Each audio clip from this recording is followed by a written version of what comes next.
Howdy everyone and welcome back to the channel. Today I want to touch on Nikola Motors' approach and contrast with Tesla Motors' approach for a sustainable transportation future. We have a lot of excitement lately about the stock of Vtiq and Nikola Motors merging.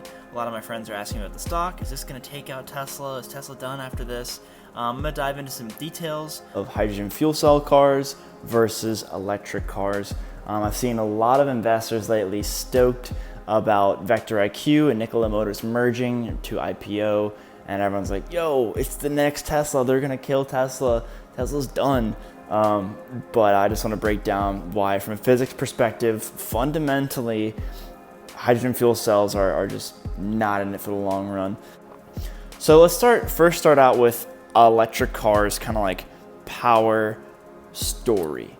So let's say you want to charge your electric car. Let's say you're a Tesla owner and you have your rooftop solar generating electricity, and then it's going down either into the grid or directly into your home battery if you're like off grid, which would be sweet. And then from there you're charging your car. It's an extremely short run of energy going solar energy going into electric energy, then it's stored into your car. You have a couple of transitions, and then you're going from your car to your electric motor where it's turned into mechanical energy. Now with hydrogen, you're having to do a whole lot more. So if you want to have a hydrogen powered car, such as Nikola motor semi-truck, so first you have to, hydrogen, you have to obtain it. So to get hydrogen, even though it's the most abundant element in the world, it does not exist anywhere by itself. So you have to extract it from water. You have to take water and you have to apply power to the water to have what's called electrolysis. So you have an anode in this water, and basically it splits the hydrogen from the oxygen in the water, and you can extract the gaseous hydrogen. Now from there, you can't just take it. You gotta pump it and compress it extremely high pressure, because hydrogen is very expansive. And so in order to have an energy density that's useful for transportation especially, you have to compress it extremely heavy. So then from there, now you want to fill up your hydrogen car.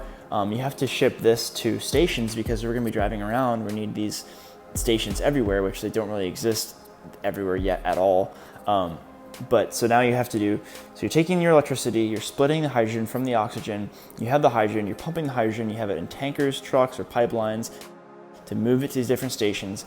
Then from there, we're pumping it back into the car. Now this is a quick process. Let's say you're pumping up your pressurized hydrogen tank quickly. Now you have your car with a large hydrogen tank in the back, and you're using that tank or for your semi-truck or whatever, and you're using that to pump the hydrogen back through the fuel cell, and the fuel cell merges the hydrogen back with oxygen, which it once was with before, and that bonding of those atoms creates electricity, which is then used to power an electric motor to move your car and turn it into mechanical energy, get you down the road.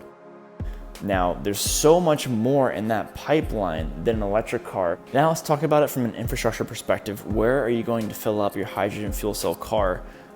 Where in a Tesla, You simply just plug in your destination on the car's navigation, and it'll get you there, routing you there with the superchargers, how long to stop at each one, with plenty of time to go before the next one. So there's no thinking, there's no planning, no mapping. You can simply reach 99% of the United States using the supercharger network.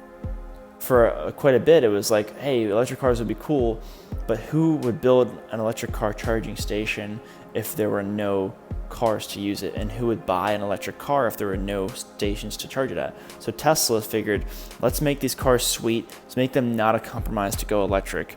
We're gonna make them cool, stylish, fun, fast, cool technology with the screen, and people will buy it. And then from there, we'll have the money to build the stations, and the more stations we put out, the more convenient the cars get, which makes it easier to sell more cars, build more stations, like that.